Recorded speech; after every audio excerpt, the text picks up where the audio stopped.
எல்லோருக்கும் வணக்கம்.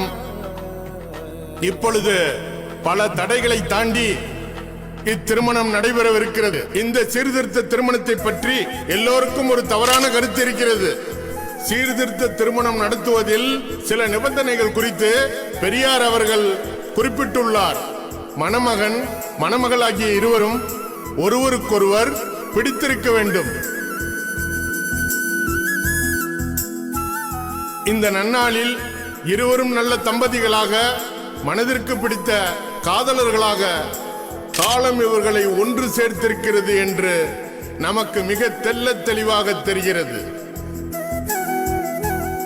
இரண்டாவது நிபந்தனை, நகை, ரொக்கம், பொருட்கள், சீதனம் என்று எந்த விதத்திலும் வரதட்சணை வாங்காமல் திருமணம் நடத்த வேண்டும். அதுவும் இங்கு ஈடேறி இருக்கிறது. மூன்றாவதாக, ஆடம்பரமாக திருமணம் செய்வது சட்டவிரோதமான செயல் என்ற மனநிலை ஏற்பட வேண்டும். இதை தலைவர்கள் வழிகாட்ட வேண்டும் என்று சொல்வார்கள். இதற்கு முன்னுதாரணமாக நமது தோழர் சரவணன் எளிமையாக திருமணம் செய்து கொண்டிருக்கிறார். இவர்கள் பல்லாண்டு இரவும் பகலும் போல, மலரும் மனமும் போல, வள்ளுவனும் வாசகியும் போல இணை பிரியாமல் வாழ மனதார வாழ்த்துகிறேன்.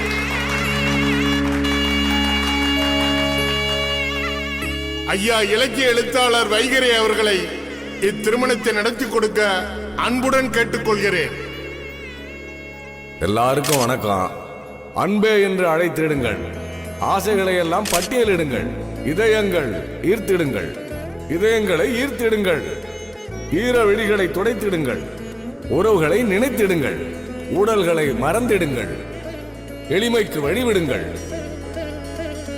இந்த மணமக்களின் இல்லறம் நல்லறமாக இருக்க வாழ்த்துகிறேன். உண்மையாக சொல்ல வேண்டும் என்றால் பல்வேறு பிரச்சனைகள் நடந்திருக்கிறது, பல்வேறு சம்பவங்கள் நடந்திருக்கிறது. அதையெல்லாம் தாண்டி இவர்கள் தமிழ் அன்னையின் மடியில் தவழ்ந்த மைந்தர்களாக பல்லாண்டு வாழ வாழ்த்துகிறேன்.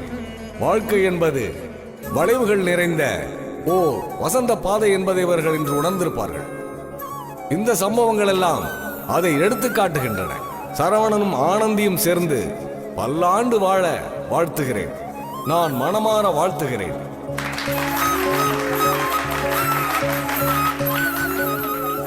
அடுத்ததாக சரவணனும் ஆனந்தியும் மாலை மாற்றிக் கொள்வார்கள்.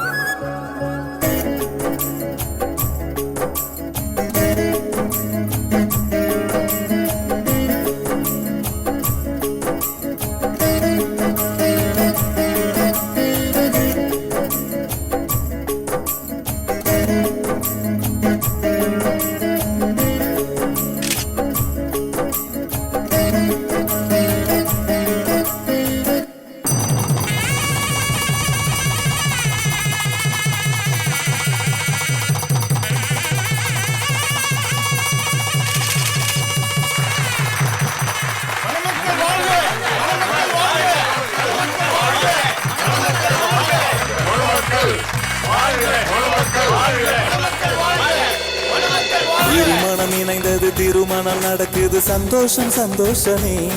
புது உறவுகள் இணைந்தது, இனிமைகள் தொடர்ந்திடும், உல்லாசம் ஊர்வலமே. வாழ்க்கை என்பது அட இன்பம் துன்பம் கலந்ததுதான். மன வாழ்க்கை என்பது தனி உலகம்தான்.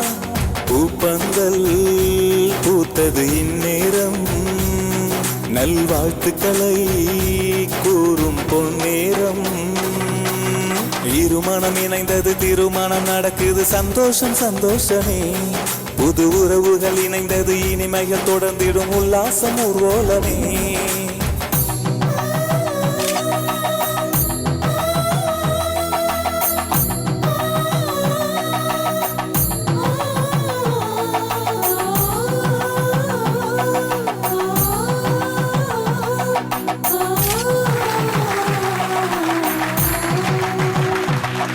அன்பு என்பதை அனைவருக்கும் அந்த ஆண்டவன் கொடுத்தானே. அதில் வந்து சண்டைகள் இல்லாமல் நாம் வாழ்வது முறைதானே.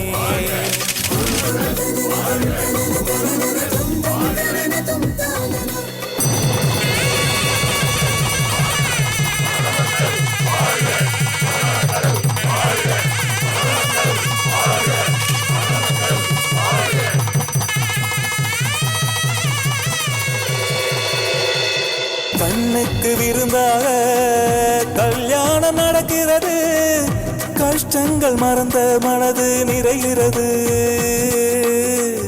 கண்ணுக்கு விருந்தாக கல்யாணம் நடக்கிறது, கஷ்டங்கள் மறந்த மனது நிறைகிறது. ஆனந்த கண்ணீர் அன்பில் மிதக்கிறது, ஆனந்த கண்ணீர் அன்பில் மிதக்கிறது. இருமணம் இணைந்தது, திருமணம் நடக்குது, சந்தோஷம் சந்தோஷமே. புது உறவுகள் இணைந்தது, இனிமைகள் தொடர்ந்திடும், உல்லாசம் ஊர்வலமே. திருமணம் செவ்வனே முடிந்தது. அடுத்ததாக தோழர் தமிழ்ச்செல்வன் மணமக்களை வாழ்த்தி வந்த விருந்தினர்களுக்கு நன்றி அறிவிப்பார். நன்றி.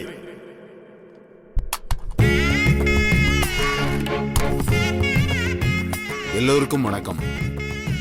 ஒரு தடவை பெரியார் அவர்களை இது போன்ற திருமண அழைப்பிற்கு அழைத்த பொழுது அங்கிருந்த மக்கள் அனைவரும் அந்த திருமணத்தை கலப்பு திருமணம் என்று கூறினார்கள். அதை கேட்ட பெரியார் அவர்கள் மேடையில் எழுந்து சென்று, மனிதனுக்கும் மனிதனுக்கும் தானே திருமணம் நடக்கின்றது, மனிதனுக்கும் விலங்குக்குமா திருமணம் நடக்கின்றது, அப்படி என்றால் ஏன் இதை கலப்பு திருமணம் என்று கூறினீர்கள் என்று பேசினார். அதன் விளைவுதான் இந்த சீர்திருத்த திருமணம். ஜாதி, மதம், இனம் இதையெல்லாம் கடந்து அன்பை மட்டுமே அடிப்படையாக கொண்டு இந்த மணமக்கள் சரவணனும் ஆனந்தியும் இணைந்திருக்கிறார்கள். இவர்கள் இருவரும் பல நூறு வருடம் வாழ என் மனதார வாழ்த்துகிறேன். மங்களம் என்ப மனைமாட்சி மற்ற அதன் நன்கலம் நன்மக்கட்பேறு என்ற குரலை சொல்லி இல்லறத்திற்கு எவ்வாறு மனைவியின் நற்பண்பு மங்களமாக அமைகிறதோ அதைப் போலவே நன்மக்களை பெறுதலும் இல்லறத்திற்கு அணிகலன்களாக அமையும் என்பதால் இவர்கள் நன்மக்களை பெற்று 16 வகையான செல்வங்கள் என சொல்லப்படும் கல்வி, அறிவு, பொருட்செல்வம் எல்லாம் பெற்று சீரும் சிறப்புமாக வாழ வாழ்த்துகிறேன். இங்கு மணமக்களுக்கு அன்பளிப்பாக மக்கள் அனைவரும் புத்தகங்களை கொண்டு வந்துள்ளீர்கள். ஆனால் மணமகன் சரவணன் இந்த புத்தகங்கள் அனைத்தையும் அரசு நூலகத்திற்கு அன்பளிப்பாக அளித்துள்ளார். இப்பொழுது மணமக்கள் பெரியோர்களிடமும் பெற்றோர்களிடமும் ஆசி பெறுவார்கள்.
சீர்திருத்த திருமணம் இப்போது நிறைவடைகிறது. எல்லோரும் வந்து சிறப்பித்ததற்கு மிக்க நன்றி. உங்கள் அனைவருக்கும் இனிய தமிழ் உணவு காத்துக் கொண்டிருக்கிறது. அனைவரும் உணவருந்து விட்டு செல்லுமாறு மிக தாழ்மையுடன் கேட்டுக்கொள்கிறேன். நன்றி, வணக்கம்.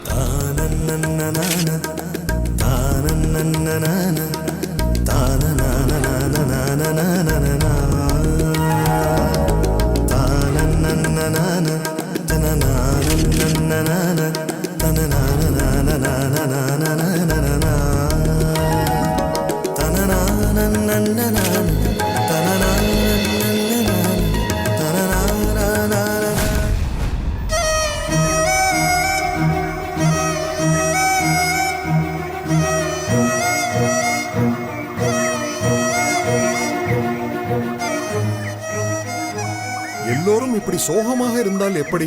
ஏதாவது ஒரு முடிவு எடுக்க வேண்டாமா?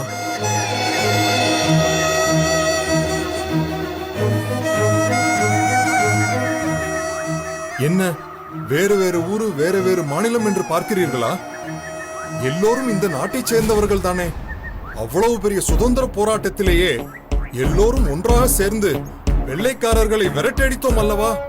இப்பொழுது என்னவென்றால் இப்படி സോർന്നു പോയിരിக்கிறீர்களே. ചേട്ടാ, നമുക്ക് എന്ത് ചെയ്യാൻ പറ്റും? ആ റെഡ്ഡി ഗ്രൂപ്പ് നമ്മളെ ഉറപ്പായിട്ടും കൊന്നുകളയും. നമ്മൾ എങ്ങനെ രക്ഷപ്പെടും? எங்க போறதுன்னு யோசிச்சுட்டு அழுதுட்டு இருந்தா வழி கிடைக்காது.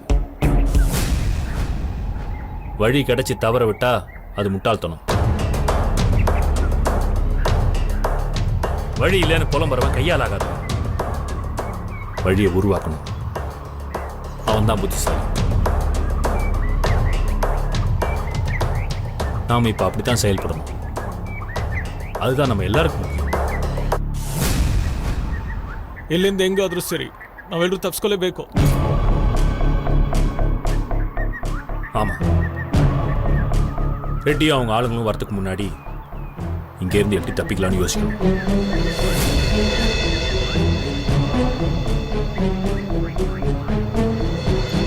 அண்ணா, எனக்கு இந்த வழி நல்லா தெரியும்ண்ணே. இங்கேருந்து ஒரு 5-6 கிலோமீட்டர் நம்ம போனோம்னா ஒரு மெயின் ரோடு வரும். அங்கேருந்து லாரியை பஸ்ஸை பிடிச்சிட்டு அப்படியே தமிழ்நாடு பாட்டு போயிடலாம்ண்ணே. அங்கேருந்து தப்பிச்சிடலாம்ண்ணே. അതേസമയം റെഡ്ഡി ആൾക്കാരുടെ കണ്ണിൽ പെടാതിരിക്കണം. ரெட்டியுடைய மற்ற ஆட்கள் சற்று தூரம் சென்றிருக்கிறார்கள். இங்கு நமக்கு காவலாக இருப்பது 2 பேர் மட்டுமே. அவர்களை மட்டும் நாம் சமாளித்து விட்டால் நாம் இங்கிருந்து தப்பி விடலாம். முருகா, ராத்திரி முழுக்க அந்த தண்ணியில் கையை ஊற வச்சு நூல் கயிறுலாம் நல்லா ஈரமாயிடுச்சு. பல்லால் கடிச்சு இழுத்தா கூட ஈஸியாக தப்பிச்சிடலாம். சரிண்ணே.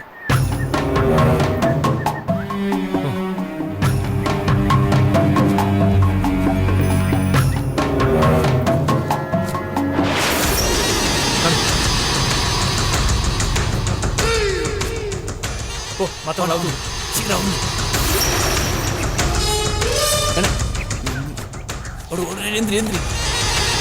ഇവിടെ കിട്ടി കഴിക്കാം. എഴുന്നേൽക്കരുത്, നമുക്ക് വേഗം പോവാം. ஏய், எங்கடா தப்பிச்சு போற? இல்லைங்க. ఏ இடத்துல இருந்து நீ தப்பிச்சு போவியா? నీకెంత ధైర్యం రా? నిన్ను చిత్రవద చేసి చంపుతాను రా. పదా పదరా.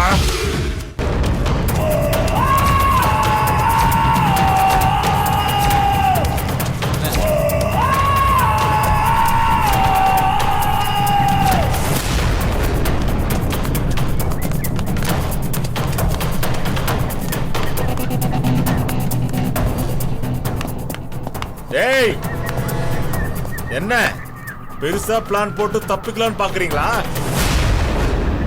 உங்க மனசுல என்ன ஹீரோ நினைப்பா?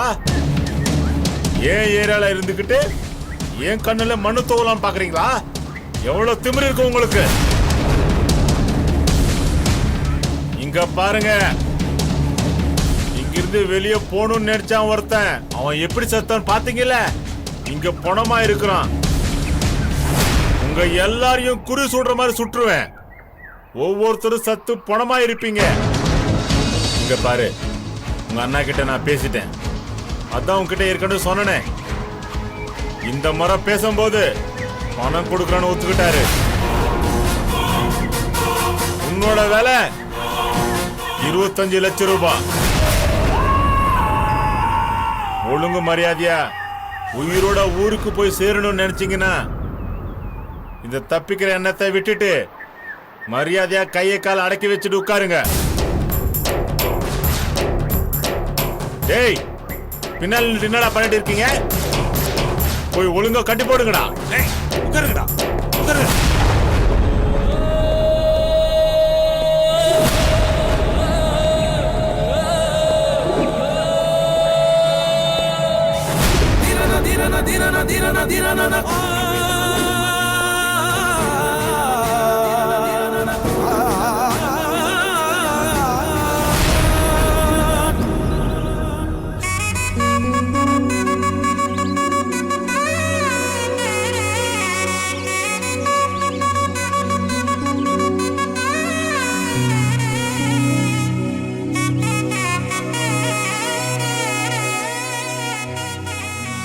அண்ணே, தட்டுல காசு போடு. எதுக்கு காசு கொடுக்கணும்? ஆர்த்தி எடுத்தா பணம் போடணும், அது சம்பிரதாயம். அது கூட உனக்கு தெரியாதா? வாசல்ல வச்சே உங்களாட்ட ஆரம்பிச்சிட்டியா? அதெல்லாம் ஒண்ணு வேண்டாம். ஆனந்தி, வலது கால் எடுத்து வச்சு உள்ள போமா.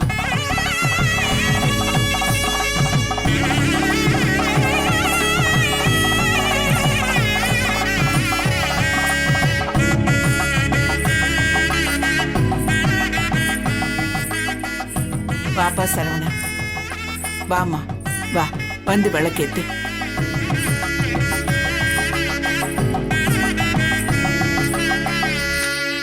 இந்த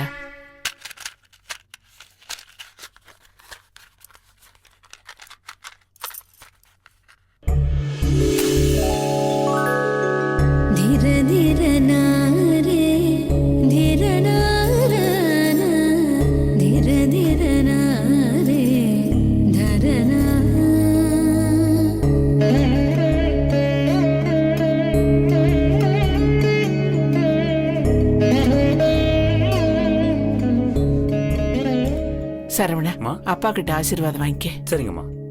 போமா. வா.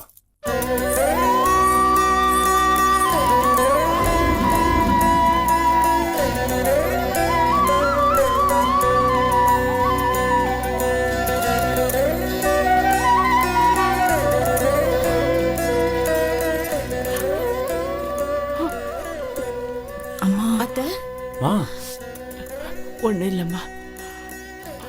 மீனாட்சி, பாலும் பழம் எடுத்து வச்சியம்மா? எடுத்து வச்சிட்டேம்மா. வா சரவணா, வாமா. ஆனந்தி வா, உமா பாய் எடுத்து போடு.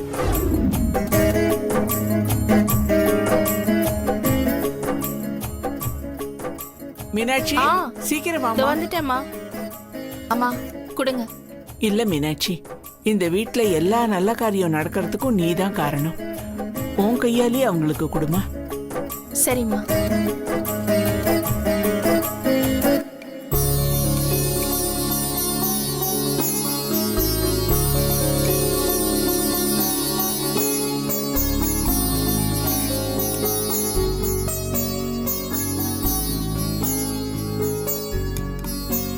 வைஜெயந்தி, நீ கொடு.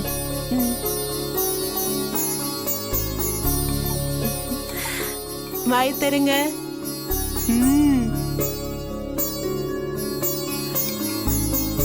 மணப்பொண்ணு, வாய் தர. இந்தாங்கக்கா.